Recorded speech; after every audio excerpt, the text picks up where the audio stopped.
Assalamualaikum warahmatullahi wabarakatuh. Waalaikumsalam warahmatullahi wabarakatuh. Alhamdulillah wassalamu ala rasulillah Muhammadin abdillah wa ala alihi wa wala. Asyhadu an la ilaha illallah wa asyhadu anna Muhammadar Rasulullah. Ibu-ibu yang dimuliakan oleh Allah Subhanahu wa taala. Amin.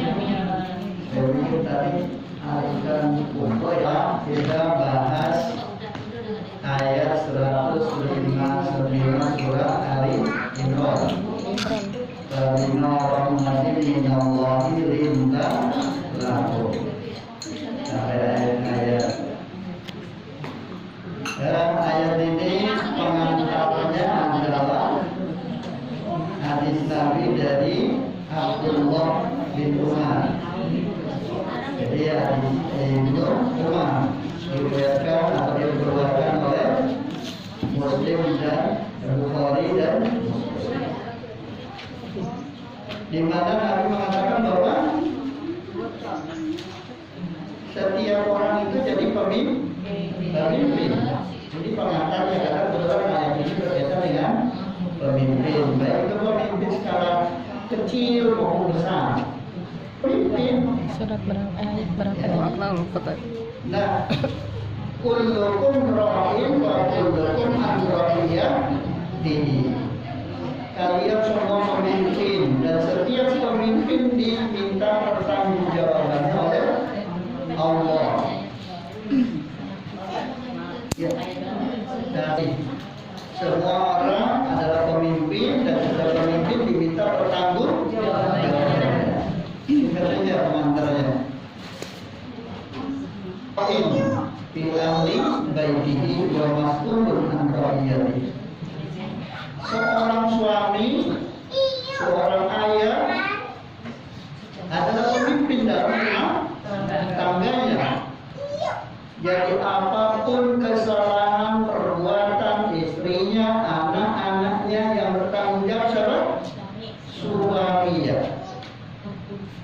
Ibu nggak sholat atau lalai sholat, ada kelalaian yang diminta tanggung jawabnya siapa? Suami. Sebab itu istri wajib mentaati suami karena semua dosanya ditanggung oleh suami. Jadi suami udah begitu dibebani lagi dosa dari ibu, rasa aman lagi. Iya rasa lagi ya.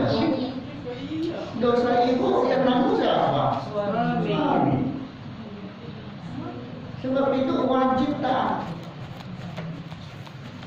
Maka setiap orang yang tidak taat sama suami dosanya, dia nggak bisa masuk surga kalau dia nggak taat sama suaminya. Kenapa? Karena ridhonya Allah itu tergantung permintaan suaminya. Makanya wajib taat. Kecuali kalau disuruh melakukan kemaksiatan, keburukan, atau kesalahan, dilarang nggak boleh, ya nggak boleh. Anak nggak sholat nih, banyak banget anak ada 5 kakak yang sholat. Dia diminta tanggung jawabnya kalau bapaknya. Kenapa bapaknya? Istri itu, anak itu dititipkan seorang istri kepada seorang laki-laki, ini saya titip, jadikan dia istri yang solehah. Didik, ajarin, maka ibu harus mau diajarin oleh suami ibu. Jangan begitu mama ini dulu dinasihatin, tumben amat pak mau nggak biasa-biasanya, mau habisnya apa? Kenapa? Karena kasihan dia. Karena itu memang sudah dititip. Jadi istri itu dititip kepada suami kita untuk dijadikan istri yang soleh. Bagaimana menjadikan dia istri soleh? Diajarin, diajarin, diajarin segala bentuk-bentuk agama dan hukum itu diajarkan oleh suaminya. Malah ibu yang diajarin. Nah, Banyak gitu. Nah, itulah kesalahan suami juga.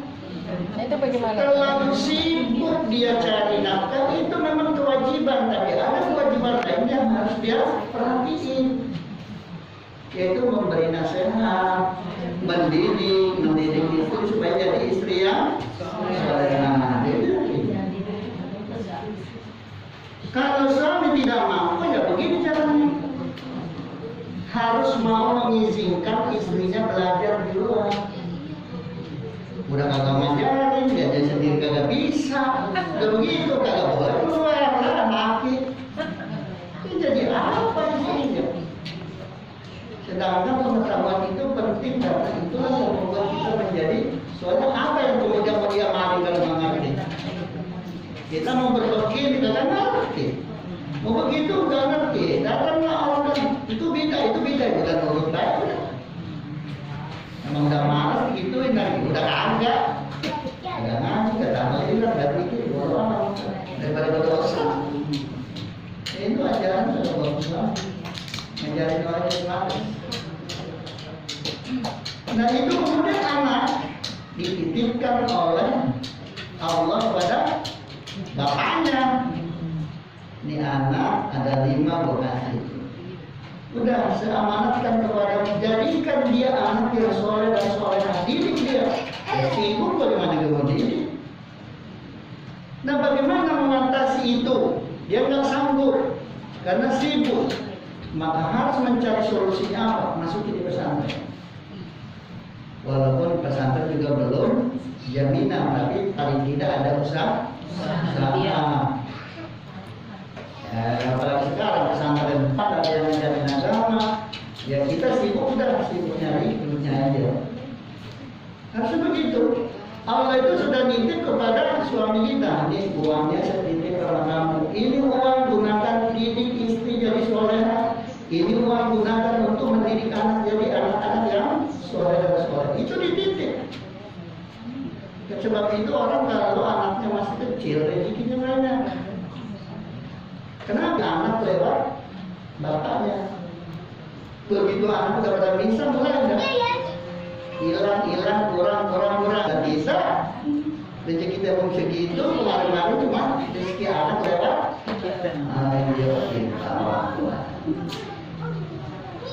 Ayo kita. Jadi laki-laki itu sangat apa namanya? Begitu sekali. Karena semua amanah ada dipikirkan kepadanya dan dia tanggung jawab atas segala dosa keluarganya. Makanya adalah wal mar'atu ra'iyatun 'ala baiti zawjiha wa waladihi wa mas'ulatun 'an ra'iyatiha. Istri punya tanggung jawab apa? Kewajibannya adalah ngurus suaminya. Iya. Ngurusin rumah tangganya, ngurusin kebersihannya, ngurusin bajunya, ngurusin semuanya. Bukan cuma ngajinya doang. Izin itu adalah keridhaan suami. Maka ibu minta izin dapat pahalanya. Cuma ngaji doang pakai izin segala.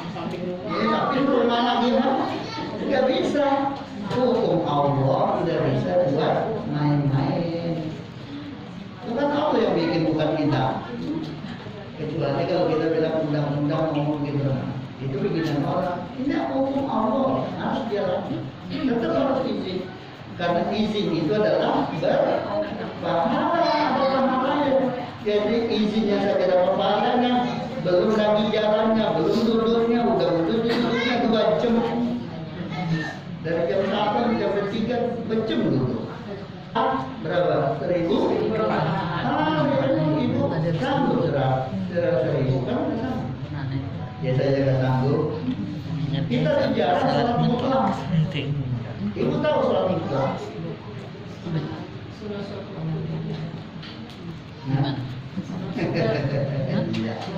Sholat sunnah yang tidak terikat oleh waktu. Kapan aja? Terasa banget sholat mutlak itu kalau kita tawaf, ya pernah umroh. Makanya ada satu umroh ibu. Kalau enggak 500.000 dah.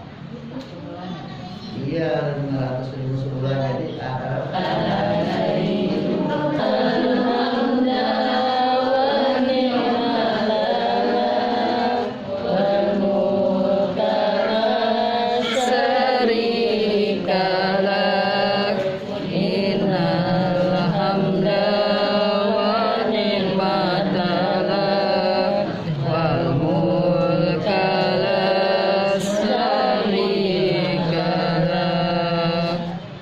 baca tiap malam 3 kali sebelum tidur sambil memohon kepada Allah, saya ya Allah ingin apa?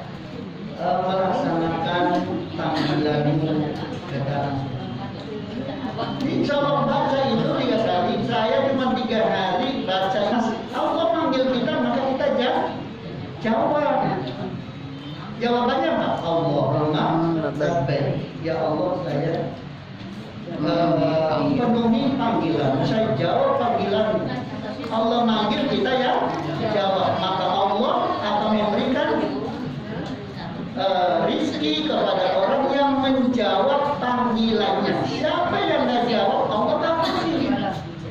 Jawab panggil ya jawab supaya kali minimal ya. Kalau sebanyak juga saya. Ya, sebanyak itu yang masa paling baik. Tanggung jawab seorang ibu atau istri adalah melayani suaminya. Semua persoalan rumah tangga dia ngurus, persoalan anak dia semuanya ngurus. Karena anak itu kalau masih kecil memang tanggung jawab orang tua. Diurus oleh ibunya.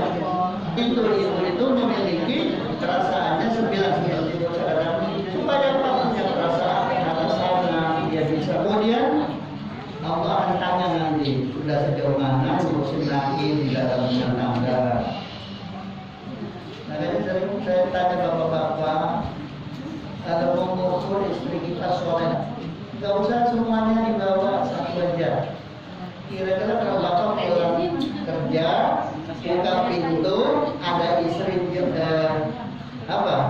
istri kita buka pintu menghadapi kita, kira-kira bapak senang Allah? Hati bahagia apa tidak ketika memandang istri? Bahagia apa tidak? Senang apa tidak? Tenang apa tidak? Bapak-bapak pada geleng-geleng. Tanya istri kita soleha adalah ketika kita buka pintu melihat istri kita rasanya senang, bahagia, nggak pengen keluar lagi, betah di rumah. Baik tidak? Ini baru buka pintu perasaan pengen keluar lagi. Saya tanya bapak-bapak, bertemu dengan istri bahagia, bapak tidak mampu menjalankan amanah untuk menjadikan istri bapak sebagai istri yang itu bukan salah istri bapak, salah bapak. Salah bapak kenapa tidak mampu menjadikan istri bapak sebagai istri yang jadi ketika seorang bapak tidak mampu menjadikan istrinya sebagai seorang istri yang solehah, yang dapat dampak buruknya siapa?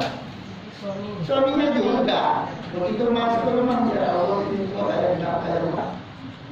Pakaiannya, cara dandannya, nah berarti bapak bawa istri ke salon. Bawa dia ke salon, dandannya. Lagi dilap lagi dikurang lebih ini dibiarin aja kalau pernah dilap-lap. Istri dan itu akan dibincangkan jawabnya oleh Allah. Nah, kalau kita semua pemimpin, apa yang harus dilakukan jadi pemimpin? Pertama, dalam Al-Quran dan Al-Quran ayat 159. Pertama, lintalahu. Lintalahu itu adalah lembut. Kita lembut, kalau ngomong lembut, penuh kasih sayang. Jadi kalau ngomong sama orang, jangan dianggap musuh, jangan dianggap bawahan, tetapi disayangi sebagaimana menyayangi diri sendiri. Kasihan orang. Jadi ngomongnya pelan-pelan. Lembut ngomongnya sama istri kalau dia pemimpin dalam rumah tangga.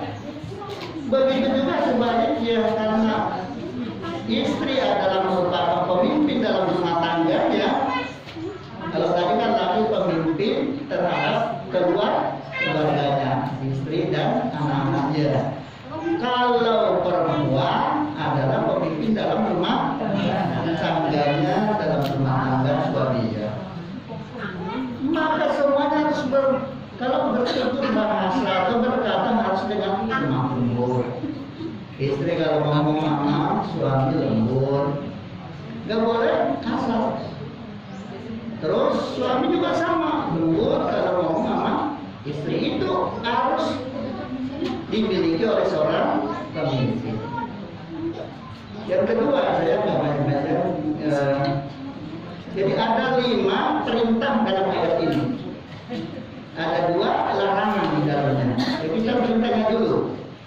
Apabila istri itu salah, karena memang manusia itu kan sumbernya salah.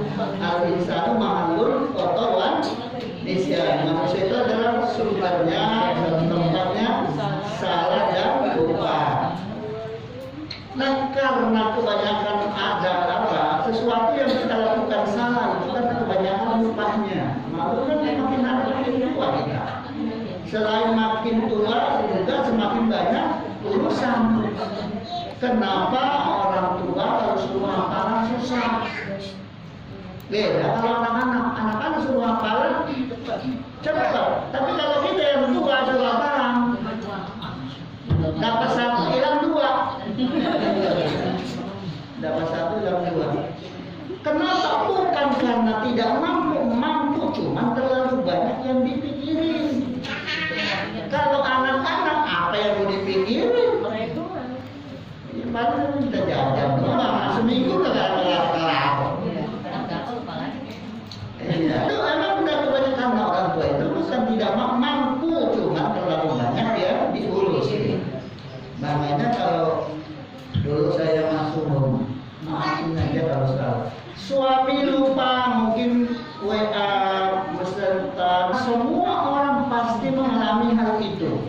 Salah dan lupa, maka harus siap untuk memaafkan. Tidak bisa tidak. Lalu kemudian kesalahan itu ada yang fatal. Nah, dalam kondisi seperti ini, fastaghfir lahu. Mintakan ampun kepada Allah. Jadi suami berdoa kepada Allah, ya Allah maafkan istri saya, ampuni istri saya karena dia salah. Ampuni dia. Enggak yang mengucapkan ya Allah ampuni istri saya. Enggak ada. Enggak ada. Satu pun dari jalan juga. Padahal seharusnya dia harus mendoakan agar Allah mengampuni istrinya. Kalau Allah tidak mengampuni istrinya, siapa yang bertanggung jawab? Dia juga nanti di akhirat. Itu bahaya sekali. Karena dia akan dituntut atas kesalahan istrinya. Itu banyak orang suami banyak yang salah, yang berkah. Nah, itu memang harus. Kalau suami tidak mendapatkan itu, yang susah adalah istrinya juga yang muter otak. Ini uang segini, bagaimana supaya cukup? Makanya harus berdoa. Ampuni karena kalau suami rezekinya mudah, rezekinya susah, terhambat. Karena itu kenapa kita harus rezekinya lancar. Buktinya kalau menjelang Idul Fitri rezeki kan banyak. Kenapa? Karena para orang beriman memang sudah diampuni. Sudah diampuni sehingga akhir Ramadan itu rezekinya ada aja. Banyak. Tidak punya dosa rezekinya banyak. Baru orang dengar tetangga ngelahirin, ya udah mau nggak mau datang juga. Itu artinya semua orang yang tidak punya dosa insya Allah rezekinya lancar. Malah baru bisa makan udah bawain teh. Dibawain teh, kan pasti bayi udah teh dibawain. Mana yang nggak tahu?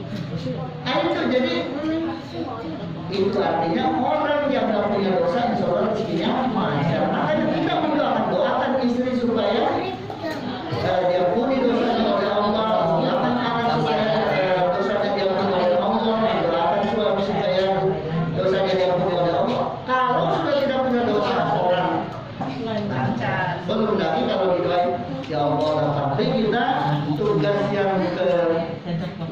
ketiga adalah wastaghfirullah, mintain ampun kepada Allah.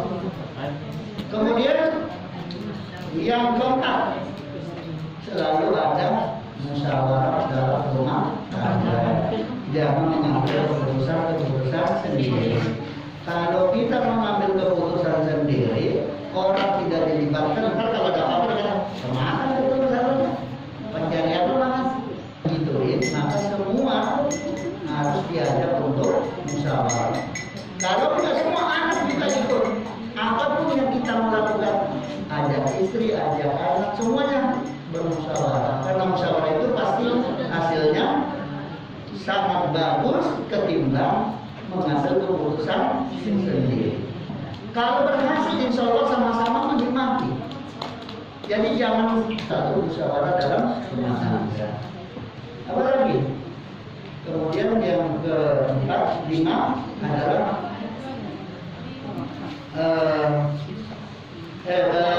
keempat adalah bertekad. Itu tadi seperti mau pergi umroh, arisan, itu tekad. Kalau sudah musyawarah, sudah dipaham, udah enak, itu bertekad aja untuk melakukan, nggak usah takut. Ibu kalau sudah musyawarah untuk umroh tadi, arisan 30 orang dapat 30 juta, dan bulan depan berangkat lagi, bulan depan berangkat lagi. Kalau sudah bertekad, harus kalau sudah musyawarah tekadkan bulat untuk melaksanakannya. Kalau sudah hasil musyawarah, jangan dikhianati. Semua hasil musyawarah itu adalah undang namanya. Lakukan. Yaitu yang kelima adalah tawakal kepada Allah. Semua kita udah kerjain, semua ini sudah dilaksanakan. Apa terakhirnya adalah pasrah kepada Allah. Apa sih tawakal itu? Itu mewakilkan urusan kita kepada Allah. Serahkan, biar Allah yang bekerja. Ibu-ibu yang punya pembantu di rumah, begitu juga kepada Allah, kita wakilkan urusan ini kepada Allah Subhanahu wa Ta'ala. Itu namanya tawakal. Itu contoh tawakal. Itu barangkali yang saya sampaikan, bahwa pelajaran hari ini pertama adalah harus berlaku lembut, kedua harus memaafkan, yang ketiga harus memintakan ampun, yang keempat adalah musyawarah, yang ketiga bertekad untuk melaksanakannya, yang keempat adalah 6 ya, tawakal. Nah, ada 2 larangan. Apa yang harus dilakukan? Fadzon, keras kepala, keras, kasar, maksudnya kasar dalam melaksanakan, nasihatin orang kasar, nasihatin anak kasar, ngasih tahu suami kasar jangan, atau suami nggak boleh kasar sama istrinya, nggak boleh kasar sama anak-anak. Itu fadzon. Kemudian gharizul, keras, mengaci-ngaci juga, ego namanya, itu nggak boleh dilakukan. Kalau cara kita menyampaikan, walaupun itu bagus, kalau caranya kasar, ya orang juga nggak mau nerima lah, nggak mau nerima. Walaupun itu tujuannya bagus, tapi kalau kasar orang juga nggak mau nerima. Maka tujuan yang baik harus dilakukan dengan cara yang baik pula. Hati harus menerima, jadi mau dinasihati, mau dikritik, dan mau menerima kritikan. Ya, itu nggak boleh dilakukan adalah kasar dan keras, itu nggak boleh. Jadi itulah isi kandungan ayat 195 dari surat Ali Imran